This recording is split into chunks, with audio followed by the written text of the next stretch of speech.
রোহনদা, আজকে দেখা গেল কি ওয়েলিংটন থেকে ইউথ কংগ্রেসের একটা বাঁ মিছিলটা বার হলো, কারণটা একটু আমাদের ভিউয়ার্স করে বলুন। কারণটা এটাই, আমার ভাষা বাংলা।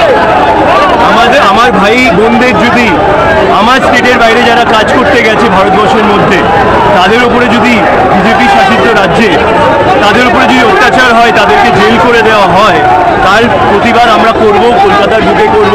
আমরা চেয়েছিলাম, দেখুন, রাজভবন অবধি যাবো, কেন রাজভবন হলো বিজেপি সরকারের একটা প্রতিষ্ঠা এখানে, কিন্তু কলকাতা পুলিশ আমাদের যেতে দিচ্ছে না।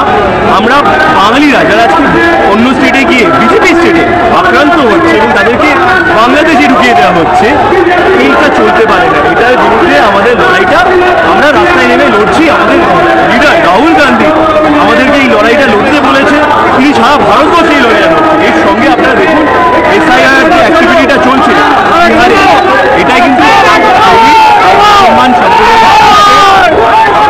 ভোটিং রাইটসে কেড়ে নেওয়া।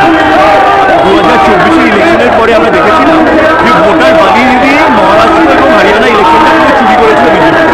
এইটা যখন ওদেরকে ধরিয়ে দেওয়া হলো ইলেকশন কমিশনকে, তারা তাদের স্ট্র্যাটেজি চেঞ্জ করে এখন গরিব মানুষ যারা বিজেপিকে ভোট দেবে না তাদের ভোটিং কার্ডটাকে নিয়ে নিচ্ছে।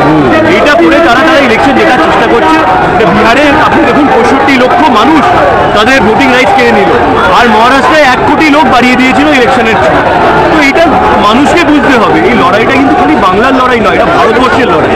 এই লড়াইটা কংগ্রেস পার্টি সারা জীবন RSS এর বিরুদ্ধে লড়ে এসছে। রাহুল গান্ধী, গান্ধী পরিবার তার জন্য অনেক তাদের জীবন পর্যন্ত দিয়ে দিয়েছে। তো তাদের লড়াই রাহুল গান্ধীর লড়াই, সেই লড়াইটা আজকে যুব কংগ্রেসের কর্মীরা কলকাতার বুকে এখানে দাঁড়িয়ে করছে।